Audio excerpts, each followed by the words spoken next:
ओम शांति। वाणी है आज की 8/4/2022 की। सारे मुरली का। मीठे बच्चे, अपनी अवस्था अच्छी बनानी है तो सवेरे सवेरे उठ, एकांत में बैठ विचार करो कि हम आत्मा हैं, हमें अब वापिस जाना है। ये नाटक अब पूरा हुआ। प्रश्न है, पूरा पूरा बलि चढ़ने का अर्थ क्या है? उत्तर है, पूरा बलि चढ़ना माना बुद्धि का योग एक तरफ रहे, बच्चे आदि कोई भी देहधारी याद ना आए, देह का भान टूट जाए। ऐसा जो पूरा बलि चढ़ते हैं उन्हें एक ही जन्म का वर्षा बाप से मिलता है, और जो एक दो के नाम रूप में लट्टू होते हैं वह बाप का और अपना नाम बदनाम करते हैं। प्रश्न है, बाप सभी बच्चों पर कौन सी कृपा करते हैं? उत्तर है, कौड़ी से हीरे जैसा बनाने की कृपा बाप करते हैं। जो बच्चे कदम कदम पर राय लेते हैं, कुछ छिपाते नहीं हैं, उन पर स्वतः ही कृपा हो जाती है। गीत है आज का, किसने यह सब खेल रचाया? ओम शांति। जिन्होंने गीत बनाया है वह इसका अर्थ नहीं जानते। तुम बच्चों को बाप ने समझाया है कि देखो तुमको कितना अच्छा वर्षा दिया था जब तुमको रचा। स्वर्ग है नहीं रचना। अब दुनिया नहीं जानती कि स्वर्ग की रचना कैसे रची जाती है, फिर कैसे माया रूपी 5 विकार चढ़ जाते हैं। एक एक बात नई है, नई दुनिया के लिए है। सतयुग किसको कहा जाता है यह भी नहीं जानते, तो फिर ये कैसे जानेंगे? यह नॉलेज कोई शास्त्रों में भी नहीं है। स्वयं परमपिता परमात्मा आकर ये नॉलेज देते हैं, और जो नॉलेज फिर प्रायलोप हो जाती है। इस नॉलेज से राजयोग सीख राजाई पाई, बस इसको कहा जाता है स्पिरिचुअल नॉलेज। स्पिरिचुअल कहा जाता है स्पिरिट को, माना आत्मा को। सुप्रीम स्पिरिट कहेंगे बाप को। उनको अनेक नाम दे दिए हैं। कहते भी है स्पिरिचुअल ज्ञान चाहिए। फिलॉसॉफी फिर शास्त्रों का ज्ञान हो जाता है। शास्त्र पढ़कर उनको जाना जाता है। परमपिता परमात्मा तो शास्त्र नहीं पढ़ते हैं, उनको कहा ही जाता है नॉलेजफुल। मनुष्य समझते हैं वह अंतर्यामी है, परंतु ऐसे भी नहीं। ड्रामानुसार जो जैसा कर्म करते हैं उनको वो फल मिलता है। बच्चों को अब कर्म, अकर्म और विकर्म की गति समझाते हैं। कर्म अकर्म कब होता और फिर कर्म ही विकर्म कैसे बनता। स्वर्ग में कोई भी बुरा काम होता नहीं जो विकर्म बने, क्योंकि वहाँ रावण राज्य ही नहीं है, इसलिए वहाँ कर्म अकर्म बन जाता है। लेप छेप तब लगता है जब विकर्म करते हैं। पाप कराने वाला तो रावण है। अब तुम बच्चों को बाप समझाते हैं। मनुष्य तो यह नहीं जानते कि सतयुग में विकार बिगर कैसे बच्चे पैदा होते हैं। बहुत लोग कहते हैं विकार होते जरूर है परंतु इतने नहीं होते। जैसे यहाँ भी सन्यासी गुरु लोग समझाते हैं कि वर्ष में व मास में एक बार विकार में जाओ, परंतु बाप तो फट से कहते हैं बच्चे, काम महाशत्रु है, उन पर पूरी जीत पानी है, संपूर्ण निर्विकारी बनना है। वहां रावण ही नहीं है तो विकार कहाँ से आया? ये सिख लोग भी गाते हैं, मूत पलीती कपड़ धोए, तो सब मूत पलीती है ना। तो यहाँ किसकी निंदा नहीं करते, जो जैसा होगा उसको जरूर वैसा ही कहेंगे। चोर को चोर कहेंगे। ग्रंथ में भी बहुत समझानी लिखी हुई है। गुरु नानक ने परमपिता परमात्मा की तो महिमा की है। कहते हैं जप साहिब सुखमनी। अब बाप कहते हैं मुझे याद करो। जिसको आधा कल्प याद किया, वह चीज अगर मिल जाए तो कितनी खुशी होनी चाहिए। परंतु खुशी भी उनको होती है जो घड़ी घड़ी अपने को आत्मा समझते हैं। आत्मा समझने से बाप के साथ लव रहेगा। आत्मा को इस समय पता ही नहीं है कि हमारा बाप कौन है। बाप का बन, बाप के ऑक्यूपेशन को न जाना तो उनको क्या कहेंगे, बुद्धू कहेंगे। प्रहलाद की कथा सुनाते हैं, बदला लेने के लिए थंब से निकला, परंतु परमात्मा है कहाँ, एड्रेस का किसी को पता ही नहीं है। अभी तुम बच्चे जानते हो, तुम हो ब्रह्मा कुमार कुमारियाँ। प्रजापिता ब्रह्मा का भी नाम बाला है। स्त्री तो है नहीं तो उनसे बच्चे पैदा करे तो जरूर मुख वंशावली होंगे। तुम भी यह समझा सकते हो कि हम हैं ब्रह्मा कुमार कुमारी। प्रजापिता ब्रह्मा का नाम सुना है तो परमपिता परमात्मा ब्रह्मा द्वारा रचना रचते हैं। पहले पहले ब्रह्मा को रचा, फिर ब्रह्मा द्वारा ये रचना रची। बाप समझाते हैं देखो मेरी कितनी मुख वंशावली है। सबको वर्षा तो शिव बाबा से ही मिलता है। जिसको अडॉप्ट किया है वह तो जरूर गरीब होंगे। पहले पहले ब्रह्मा को अडॉप्ट किया, ब्रह्मा द्वारा फिर मुख वंशावली बने। वह है कुख वंशावली ब्राह्मण। वो जिस्मानी यात्रा कराते हैं। यह ब्रह्मा है मुख वंशावली, ये रूहानी यात्रा कराते हैं। इस रूहानी यात्रा का किसी को भी पता नहीं है। पुरुषार्थ करते हैं कि हम निर्वाण धाम जावे, तो बुद्धि की यात्रा ब्रह्म की तरफ होंगी। वह ब्रह्म की यात्रा हो गई। समझते हैं हम ब्रह्म में लीन हो जाएंगे, तो फिर जिस्मानी यात्रा करने की क्या दरकार है। यात्रा भी निर्वाण धाम की है। उसको फिर ज्योति ज्योत समाया या बुदबुदा बुदबुदे से निकल गया, मिल गया, ऐसे नहीं कहेंगे। यह आत्मा यात्रा करती है, ब्रह्म तत्व में जाती है। यह है रूहानी यात्रा। बाकी सब है जिस्मानी यात्रा। उन्हों को तो मालूम ही नहीं है कि निर्वाण धाम कौन ले जा सकते हैं। अभी बेहद का बाप कहते हैं कि मैं ही सबको ले जाता हूँ। सर्व का पंडा बाप बनते हैं। सतयुग में बहुत थोड़े मनुष्य हैं। बाकी सब आत्माएं वापिस जरूर जाती है। राइटियस बात बाप ही बताते हैं। अब तुम हो सच्ची सच्ची यात्रा पर। हम आत्मा हैं। अब नाटक पूरा होता है। अब हमें वापिस जाना है। ये पक्का हो जाना चाहिए। एकांत में बैठ ये ख्याल करो कि हम आत्मा हैं।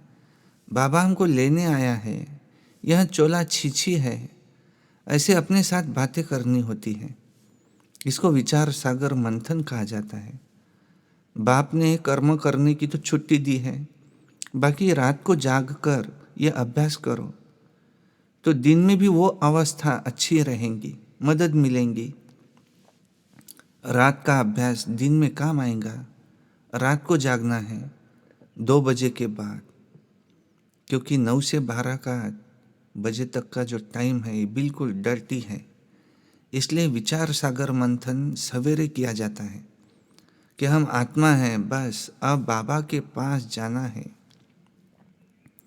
अब ये एक चोला छोड़ दूसरा लेंगे, ये अपने साथ बातें करने का है ढंग। 84 जन्म हमने पूरे किए, बाकी कुछ दिन रहे हुए हैं। ये बेहद का ड्रामा है। ऐसे बुद्धि में रहने से ये देह का भान टूट जाएगा। बाप और वर्षा ही याद पड़ेगा। बाप आकर के शिक्षा देते हैं, नहीं तो हम ऐसे श्रेष्ठ पवित्र बन कैसे सकते।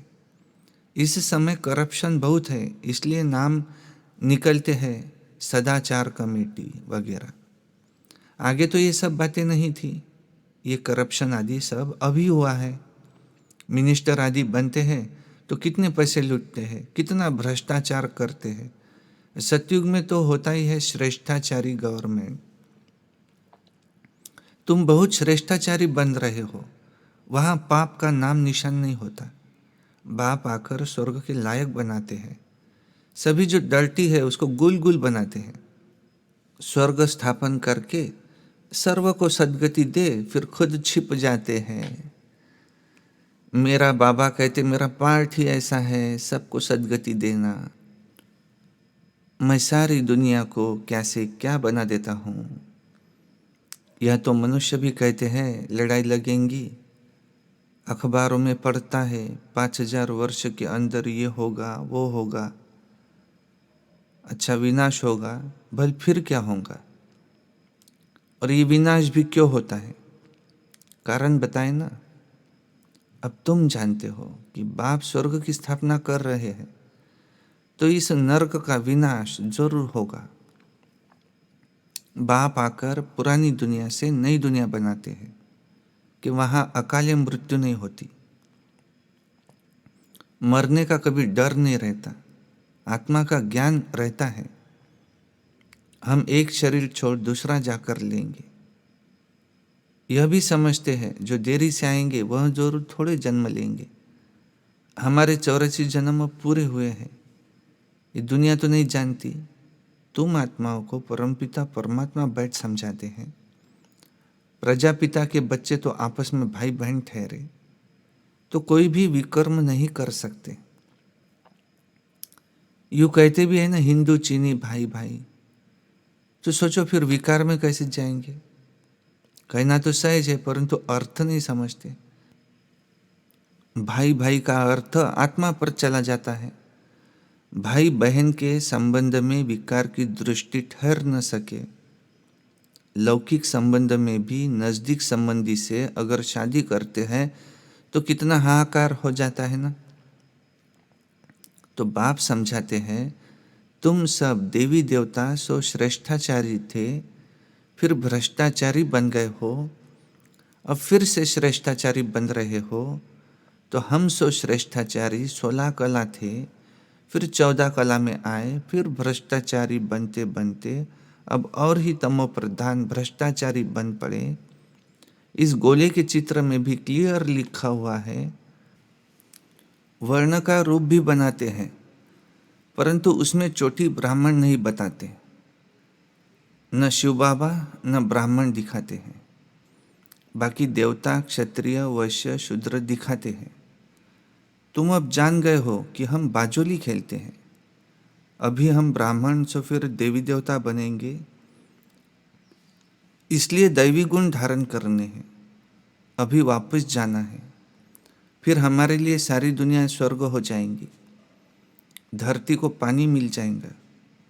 ऐसे से रात को अच्छी रीति विचार सागर मंथन करो तो दिन में बहुत मदद मिलेंगी। अभी हम जाते हैं स्वीट फादर के पास, जिसके लिए हमने दर दर धक्के खाए, रास्ता कहाँ से भी मिल नहीं पाया। अभी तुम पुरुषार्थ कर रहे हो वर्षा पाने का, परंतु माया भी बड़ी प्रबल है, बहुत धोखा देती है, झट कान से नाक से पकड़ लेती है।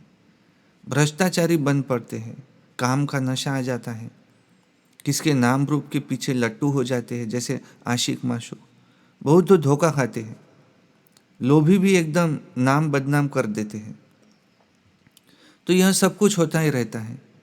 बाप समझाते बच्चे योग में रहना है। अच्छे जो योगी होते हैं वो 4-5 दिन भोजन न भी खावे तो भी उनको परवाह नहीं रहती, बहुत खुशी में रहते हैं। अवस्था अच्छी रहनी चाहिए, देखना है कि मेरे में किसी चीज़ का लोभ तो नहीं है। एम रखनी चाहिए कि हम फुल पास होकर के दिखावे। कल्प कल्पांतर की बाजी है, अपनी जांच करनी है कि हम लक्ष्मी नारायण को वरने अथवा राजाई लेने के लायक बना हूँ? अगर कोई खामियां हैं तो निकालनी पड़े, खामियां छिपी नहीं रह सकती। अब तुम्हारा कनेक्शन है शिव बाबा से, किसी को दृष्टि देंगे उठाने के लिए, बाप बहुत मदद करते हैं। ब्रह्मा कुमारियाँ कहती है ये हमने किया, हमने ऐसी अच्छी मुरली चलाई। ये अहंकार अवस्था को गिरा देता है। जो अच्छे अच्छे बच्चे हैं वो समझते कि बाबा की मदद मिलती है, और कईयों में तो माया की प्रवेशता हो जाती है, फिर गिर पड़ते हैं। इसमें तो पूरा आत्माभिमानी बनना चाहिए, देह में दृष्टि नहीं जानी चाहिए। बाबा शिक्षा देते रहते हैं सुधरने के लिए, सुधर जाओ, माया का धोखा मत खाओ, नहीं तो पद गवा देंगे। उस पति को तो तुम कितना याद करती हो, और ये पतियों का पति है जो तुम्हें अमृत पिलाते हैं, कौड़ी से हीरे जैसा बनाते, उनको याद नहीं करते। ऐसे बाप को तो कितना याद करना चाहिए। श्रीमत पर पुरुषार्थ किया जाता है। कोई भी बात हो तो पूछना चाहिए कि बाबा मेरे में क्या अवगुण है। देह का भान तोड़ना है, जो पूरा बलि चढ़ना है। जो पूरा बलि चढ़ते हैं तो उनको एक ही जन्म का वर्षा मिलता है। पूरा बलि चढ़ने का मतलब है कि उसकी तरफ बुद्धि रहे। ये बच्चे आदि जो कुछ भी है उनसे भी बुद्धि हट जानी चाहिए। बाबा कहते हैं उसके बदले में तुमको वहाँ सब कुछ नया मिलेगा ना। कहते भगवान की कृपा से बच्चा मिला।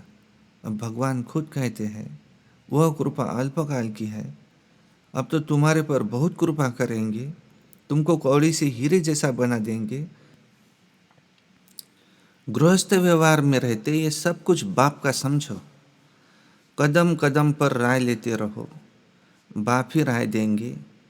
कोई उल्टा काम नहीं करने देंगे, कोई भिखारी को नहीं देने देंगे। अविनाशी सर्जन से कुछ भी छिपाना नहीं है, कदम कदम पर पूछना है। बहुत बच्चे पूछते भी है, लिखते भी है, बाबा ये विकार हमको सताते हैं। कोई तो काला मुंह करके भी बताते नहीं, छिपाते रहेंगे तो और ही काले होते जाएंगे।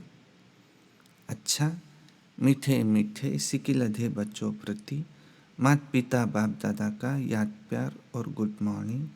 रूहानी बाप की रूहानी बच्चों को नमस्ते, और हम रूहानी बच्चों की रूहानी बाप दादा को याद प्यार गुड मॉर्निंग नमस्ते।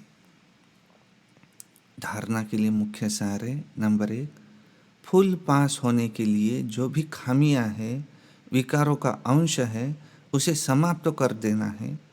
किसी भी बात का अहंकार नहीं रखना है। 2 नंबर है, दृष्टि बहुत पवित्र शुद्ध बनानी है। कभी भी किसी देहधारी के पीछे लटकना नहीं है, पूरा आत्मा अभिमानी बनना है। वरदान है, साइलेंस की शक्ति से बुराई को अच्छाई में बदलने वाले शुभ भावना संपन्न भव। जैसे साइंस के साधन से खराब माल को भी परिवर्तन कर अच्छी चीज बना देते हैं ना, ऐसे आप साइलेंस की शक्ति से बुरी बात व बुरे संबंधों को बुराई से अच्छाई में परिवर्तन कर दो। ऐसे शुभ भावना संपन्न बन जाओ जो आपके श्रेष्ठ संकल्प से अन्य आत्माएं भी बुराई को बदल अच्छाई धारण कर ले। नॉलेजफुल के हिसाब से राइट रॉन्ग को जानना ये अलग बात है, लेकिन स्वयं में बुराई को बुराई के रूप में धारण करना ये गलत है। इसलिए बुराई को देखते जानते भी उसे अच्छाई में बदल दो। स्लोगन है, सहनशीलता का गुण धारण करो तो कठोर संस्कार भी शीतल हो जाएंगे। अच्छा, ओम शांति।